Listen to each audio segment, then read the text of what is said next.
7,000 కోట్ల రూపాయలు అవుతుందని చెప్పిండ్రు. అంటే 6 నెలల్లో పోయిన సెప్టెంబర్కి నిన్నటికి కరెక్ట్గా లెక్క చెప్పాలంటే 1,359 కోట్ల రూపాయలు పెరిగింది. అసలు first of all total picture ఏందో మనకు తెలియదు, టోటల్ డిపిఆర్ ఏందో తెలియదు, అసలు చేస్తున్నది ఏందో ప్రజలకు తెలియదు. కానీ డబ్బులు మాత్రం 6 నెలల్లో దాదాపు 1,400 కోట్ల రూపాయలు పెరిగింది. మరి పెరిగిన ఖర్చు దేనికోసం, ఎవరికి ఇస్తున్నారు, ఎందుకోసం ఇస్తున్నారు, దీని మీద స్పష్టత లేదు. నిన్న ముఖ్యమంత్రి గారు ఏదో అల్కగా మాట్లాడుకుంటూ ఏమైతే గాంధీ బొమ్మకి ఎంత అవుతుంది, 70 కోట్లు అవుతుంది, మహా అంటే 200 కోట్లు అవుతుంది అంటూ. ముఖ్యమంత్రి గారు నేను సూటిగా అడగదలుచుకున్నా, 70 కోట్లు 200 కోట్లు మీ ఇంట్లోకి వెళ్ళి ఇస్తున్నారా? కాదు కదా, తెలంగాణ ప్రజల సొమ్ము కదా. అట్లాంటప్పుడు 70 కోట్లు 200 కోట్లకు ఎంత అంతరం ఉంది? 200 కోట్ల రూపాయల్లో ఎన్ని పనులు చేయొచ్చు? 200 కోట్ల రూపాయల్లో ఎన్ని డబుల్ బెడ్రూమ్ ఇండ్లు కట్టియొచ్చు? ఎంతమంది పేదలకు షెల్టర్ ఇవ్వచ్చు? అవి పట్టించుకోకుండా మీరు 70 కోట్లు 200 కోట్లు అయితే అని అల్కగా మాట్లాడుతారు. ఓకే, 6 నెలలలో మీకు జ్ఞానోదయం అంది, గాంధీ బొమ్మ పెట్టాలని మీరు అనుకుందాం. 6 నెలల కింద ఉన్నదానికి ఇప్పుడున్న దానికి 1,400 కోట్లు పెరుగుతుంది కదా. మీరన్న లెక్క ప్రకారమే గాంధీ బొమ్మకు 200 కోట్లు అవుతుంది అనుకుందాం. మరి మిగతా 1,200 కోట్ల పరిస్థితి ఏంటి? ఎక్కడ పెరిగింది, ఎందుకు పెరిగింది? ఈ విషయాలు దయచేసి మీరు క్లారిటీ ఇవ్వాలి. ఎందుకంటే ఏ పాలనలో అయినా ఏ ప్రభుత్వంలో అయినా పారదర్శకత అనేటటువంటిది ఉన్నప్పుడే ప్రజలకు ఒక అర్థం పర్థం ఉంటుంది. కాబట్టి ఆ క్లారిటీ ఇవ్వాలని నేను కోరుతా ఉన్నా. నిన్న ముఖ్యమంత్రి గారు పెట్టినటువంటి ఈ సమావేశంలో స్టేక్ హోల్డర్స్ అంటే ఈ ప్రాజెక్టు వల్ల నష్టపోయే వాళ్ళు, ఈ ప్రాజెక్టులో ఇండ్లు కోల్పోయే వాళ్ళు, ల్యాండ్ కోల్పోయే వాళ్ళు, వాళ్ళని కూడా పిలవాలి. కానీ వాళ్ళని పిలవలేదు. వాళ్ళనేమో హౌస్ అరెస్ట్ చేసి ఇంట్లో కూర్చోబెట్టి ఈ ప్రాజెక్టు ప్రజెంటేషన్కి ఎవరెవరిని పిలిచిర్రు? రియల్ ఎస్టేట్ వాళ్ళు, కాంట్రాక్టర్లు, ప్రపంచ బ్యాంక్ యొక్క ప్రతినిధులు, మంత్రులు, ఎమ్మెల్యేలు, వీళ్ళని పిలిచిండ్రు. అంటే ఒక close door 5 star hotel meeting పెట్టి మూసి పక్కన ఉన్నటువంటి మొత్తం ల్యాండ్ కూడా కేక్ లెక్క కోసి గీ కంపెనీకి ఇంత, గీ కంపెనీకి ఇంత, గీ కంపెనీకి ఇంత, ఈ కాంట్రాక్ట్ నీకింత అని పంచుకున్నారు తప్పితే మీరు ప్రజల కోసం ఏమి చేసినట్టుగా మాకు అర్థమైతలేదు. నిజంగా చేసి ఉంటే చెప్పండి. మరి ఎందుకు ప్రజలను పిలవలేదు? ఎందుకు 3,000 ఎకరాల ల్యాండ్ మీరు సేకరిస్తాం మూసి నది డెవలప్మెంట్ కోసం అని చెప్పిండ్రు. మరి ఆ 3,000 ఎకరాల ల్యాండ్ పోతున్న వాళ్ళని ఒక్కరినన్నా పిలిచిండ్రా? వాళ్ళకి మాట్లాడే అవకాశం ఇచ్చిండ్రా? చెప్పడమేమో మూసి మీద కన్సల్టేషన్స్ అని చెప్పారు. కన్సల్టేషన్ అంటే ఏంటంటే మాట ముచ్చట, ఒకలో మాట చెప్తే ఇంకో మాట చెప్పాలి. కానీ నిన్న జరిగిందేంది? మొత్తం ముఖ్యమంత్రి గారు ఏకపాత్రాభినయం. చిన్నప్పుడు ఉంటాయి కదా, ఎన్టీఆర్ డైలాగులు చెప్పు, దుర్యోధను డైలాగులు చెప్పు అంటే చెప్తారు. అట్లా మొత్తం ఆయననే ఏకపాత్రాభినయం, మొత్తం ఓన్లీ వన్ సైడ్. అంతే తప్పితే ప్రజల మాట ఈనుడు లేడు.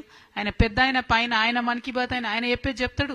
ఇక్కడ ఈయన చిన్న మోడీ తయారైండు మనకి, ఈయన చెప్పేదే ఈయన చెప్తున్నారు తప్పితే ఎక్కడా కూడా కనీసం ప్రజల నుంచి అభ్యంతరాలు వస్తున్నాయి, మధ్యతరగతి ప్రజల ఇండ్లు కూలగొడుతున్నాం, సడన్ గా రూల్ మారింది, దాని మీద మాత్రం ఆలోచన చేస్తలేరు. ఇంకొక మాట, టెక్నికల్ గా ఒక అంశం ఉంది. ఇది నేను ప్రభుత్వానికి సూటిగా నేను ప్రశ్నిస్తున్నాను. ఈ ఏదైతే చంద్రబాబు నాయుడు గారు మొట్టమొదట మూసీ ప్రాజెక్టు క్లీన్ చేయాలి, మూసీ నది క్లీన్ చేయాలని ఆయన నందనవనం పేరుతో ఫస్ట్ ఒక ప్రాజెక్ట్ చేసి వదిలేసారు. తర్వాత వైఎస్ఆర్ గారు వచ్చి కొన్ని కేంద్ర నిధులు తీసుకొచ్చి సేవ్ మూసీ అని చేద్దామని ఆయన ట్రై చేసారు. తర్వాత కేసీఆర్ గారు వచ్చిన తర్వాత ఇప్పుడు ఏదైతే ఉందో Musi river front development corporation అని దాన్ని పెట్టి వారు కొంత ప్రయత్నం చేశారు. ఇప్పుడు రేవంత్ రెడ్డి గారు కూడా దాన్ని కొనసాగిస్తున్నారు. ఇప్పుడు మూసీ రివర్ ఫ్రంట్ కార్పొరేషన్ అయితే 2017లో మేము ఒక 17,000 కోట్లతోని ఈ మూసీ చుట్టూ ఉన్నటువంటి దీన్ని డెవలప్ చేస్తాము, ఓల్డ్ సిటీకి న్యూ సిటీకి కనెక్టివిటీ ఇస్తామని చెప్పి ఆనాడు ఒక ప్రాజెక్ట్ ప్రపోజల్ ఇచ్చారు. ఇస్తే మన రాష్ట్రంలో ఎన్విరాన్మెంటల్ ఇంపాక్ట్ అసెస్మెంట్ చేసేది, పర్యావరణ పరిరక్షణ చేసేటటువంటి సంస్థ 2017లో రిజెక్ట్ చేసింది ఈ ప్రపోజల్ని. ఏమని?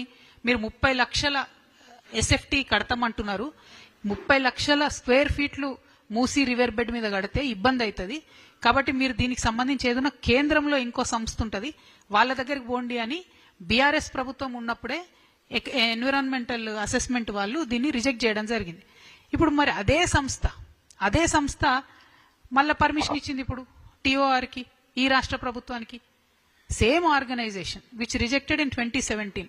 Now they are giving permission again. 2017 overall 17,000 crores 30 lakh SFT అన్నది అప్పుడు ప్రపోజల్. ఇప్పుడు ఓన్లీ ఫేజ్ 1లో 18 లక్షల ఎస్ఎఫ్టీ అని, ఇప్పుడు 18 లక్షల స్క్వేర్ మీటర్లు డెవలప్ చేస్తామని ఇప్పుడు ప్రపోజల్ ఒక ఫేజ్ 1లోనే. మరి ఇప్పుడు ఎట్లా ఇచ్చారు పర్మిషన్ టీఓఆర్కి? అప్పుడు ఎట్లా రిజెక్ట్ చేసిండ్రు? మరి ఏం జరిగింది? ఈ జాదు మంతర్ ఏంది? ఈ ఈ గ్రాఫిక్స్ తోని చేస్తున్న మాయాజాలం ఏంది? అమరావతిలోనేమో ఇడ్లీ ప్లేట్లు పెట్టినట్టున్నారు అప్పుడు గ్రాఫిక్స్ తోని. ఇక్కడ మన సీఎం గారేమో ఇడ్లీలు పెట్టిరు నిన్న. మొత్తం అది గ్రాఫిక్స్ ప్రెజెంటేషన్, ఆ బొమ్మ అంతా చూస్తే ఏం లేదు. ఇడ్లీలు ఉన్నాయి, 2-3 ముగ్గులు ఉన్నాయి, అంతకు మించి అందులో ఉన్నదేం లేదు. ఎందుకంటే ట్రాన్స్పరెన్సీ ఉండాలన్నది మాత్రం మేము కోరుతున్నాం. డెఫినెట్గా ఎస్, మూసీ మంచిగా కావాలి, మూసీ క్లీన్ కావాలి, మూసీ చుట్టుమట్టు ఉన్నటువంటి పట్టాదారులు, ఆ పట్టా భూములు వాళ్ళందరూ కూడా డెవలప్ కావాలి. నేను కాదనట్లేదు. కావాలంటే ఏం చేయాలి? ఇవాళ మనం ఒక విషయం దయచేసి కొంచెం టైం పట్టిన ఇంపార్టెంట్ సబ్జెక్ట్ ఇది. 16 నాలాల నుంచి మూసీలోకి మురుగునీరు చేరుతుంది మన హైదరాబాద్లో. 16 నాలాలు. ఇప్పుడు నేను ఇచ్చినటువంటి ఈ ప్రపోజల్ మొత్తంలో ఎక్కడ కూడా ఆ 16 నాలాలను మేము అడ్రస్ చేస్తాం. మరి ఆ 16 నాలాల నుంచి వచ్చేటటువంటి మురుగు ముందు మూసీలకు పోకుండా చేస్తామని చెప్పరు. ఏమంటారు? ఓన్లీ 4 ఎస్టీపీలు కడుతున్నాం అన్నారు. 4 ఎస్టీపీలు మొత్తం ఈ 16 నాలాస్ అడ్రస్ చేస్తాయా? అది స్ట్రేట్ క్వశ్చన్, టెక్నికల్ క్వశ్చన్. దయచేసి అధికారులు చెప్తారా, ప్రభుత్వం చెప్తారా? నాకు కాదు, మీరు ప్రజలకు క్లారిటీ ఇవ్వండి. 16 నాలాల నుంచి పోయేటటువంటి హైదరాబాద్ మురుగునీరు, ఫార్మా కంపెనీల నుంచి వచ్చే కెమికల్ నీరు, వ్యర్థం మొత్తం మూసీలకు పోతుంది. మీరు దాన్ని క్లీన్ చేయకుండా ఎన్ని వేల కోట్లు పెట్టి ఏం డెవలప్మెంట్ చేసినా కూడా ఏం లాభం ఉంటుంది? ఫస్ట్ పాయింట్ అది. సెకండ్ పాయింట్, మీరు మల్లన్న సాగర్ నుంచి గోదావరి నీళ్లు తీసుకొచ్చి మూసీని ప్రక్షాళన చేస్తాం, మంచి చేస్తాం అన్నారు.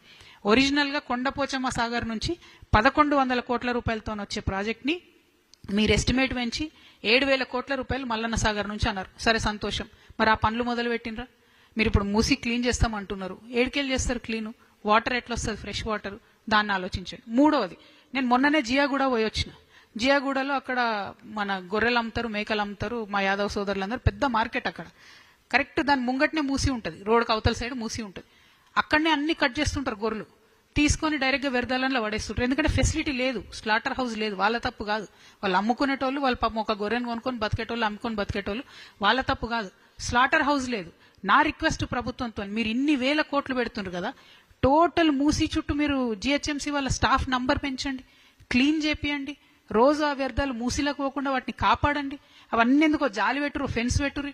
మనం ఇంట్లోకి దోమలు రాకుండా పెట్టినట్టు మీరు వ్యర్థాలు మూసి లేకుండా ఫెన్స్ పెట్టండి. 100 కోట్లలో అయిపోతుంది. అంతేగాని 5,000 కోట్లు 6,000 కోట్లు అంటారు. అది అయ్యేది కాదు, సచ్చేది కాదు. ఈ 3 సంవత్సరాలలో దయచేసి నా రిక్వెస్ట్ ఒకటే, మీరు మూసి 1 ఎంక్రోచ్మెంట్ కాకుండా చూడాలి, 2 వ్యర్థాలు అందులో పోకుండా చూడాలి, 3 మూసీలో ఇప్పుడు మీరు ఎంక్రోచ్మెంట్ పేరుతోని, ఈ డెవలప్మెంట్ పేరుతోని 1430 ప్రాపర్టీస్ని పడగొడతామని చెప్తున్నారు. వాళ్ళకి కాలనీలు కట్టిస్తామని చెప్తున్నారు.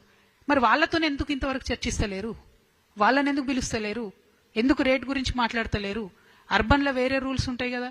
ఇప్పుడు మొత్తం ఈ project development cost phase 1 7,000 crores అన్న దాంట్లో మల్లన్న సాగర్ సంబంధించిన 7,000 కోట్ల రూపాయలు లేవు. ఈ టోటల్ ల్యాండ్ అక్విజిషన్కి సంబంధించినటువంటి కాస్ట్ లేదు. ఈ ఎస్టీపీలకు సంబంధించి కాస్ట్ లేదు. అంటే మళ్ళీ ఇవన్నీ అదనంగా అవుతాయి అన్నట్టు. మరి వీటన్నిటికీ డబ్బులు ఏడుకెళ్ళి తెస్తారు? ఒకవేళ వీటికి డబ్బులు తెలియరు అనుకోండి, ఈ ప్రాజెక్ట్ ఫినిష్ అవుతుందా? అంటే మీరు అల్టిమేట్గా టోటల్ డిపిఆర్ ఇవ్వకుండా తెలంగాణ ప్రజలను మభ్య పెడుతున్నారని మాత్రం చాలా బలంగా మేము నమ్ముతున్నాము. ఇది నా సబ్జెక్టు కాదు, నా సిటీకి సంబంధించిన సబ్జెక్టు, మన హైదరాబాద్ అందానికి సంబంధించిన సబ్జెక్టు. ఈ మూసీ నది మీద డిపెండ్ అయ్యే రంగారెడ్డి జిల్లా ప్రజలు కానీ, తర్వాత నల్గొండ ప్రజలు కానీ, అల్టిమేట్గా కృష్ణా నదిలో కలిసే లోపల మొత్తం ఈ పాయిజన్ క్యారీ చేసుకుంటూ పోతుంది మూసీ నది. కాబట్టి అవుట్ ఆఫ్ దట్ కన్సర్న్ నేను ఈ ప్రెస్ మీట్ పెడతా ఉన్నాను. దీని మీద క్లారిటీ ఇవ్వాల్సిన బాధ్యత ఉంది. ఇది ఒక పక్క అయితే, ఇక రేవంత్ రెడ్డి గారు వచ్చినాక హైడ్రా అనేటటువంటి ఒక మహమ్మారి పెట్టి ఏంది, మూసీ నదికి 30 మీటర్లు ఉన్నవన్నీ కూడా కూలగొడతామని చెప్పిండ్రు. మొన్న మేము ఒక దగ్గరికి పోయి ప్రొటెస్ట్ చేసినాం, ఒక ప్రైవేట్ సంస్థ దగ్గరికి పోయి. ఎందుకని ప్రొటెస్ట్ చేసినాం? అది లిటరలీ నది మధ్యలో ఉన్నది, మూసీ నది మధ్యలో ఉందని ప్రొటెస్ట్ చేసినాం. ప్రొటెస్ట్ చేయంగానే హైడ్రా వాళ్ళు మామూలుగా దేనికి మాట్లాడరు కానీ, జాగృతి పోయి ప్రొటెస్ట్ చేసిన తెల్లారు ఒక 5 వీడియోలు పెట్టారు. ఆ 4-5 వీడియోలలో టెక్నికల్గా, అంటే హైడ్రా వాళ్ళు ఫస్ట్ టైం నేను చూసిన, రిటర్న్ ఇవ్వకుండా ఓ వీడియో చేపించి వెనక బ్యాక్గ్రౌండ్ వాయిస్ పెట్టి విజువల్స్ పెట్టి ఒక వీడియోలు కొన్ని హైడ్రా అఫీషియల్ హ్యాండిల్ నుంచి రిలీజ్ చేసి, నేను ఇన్ని రోజులు ఆగిన. ఎందుకోసం ఆగిన? నేను ప్రూఫ్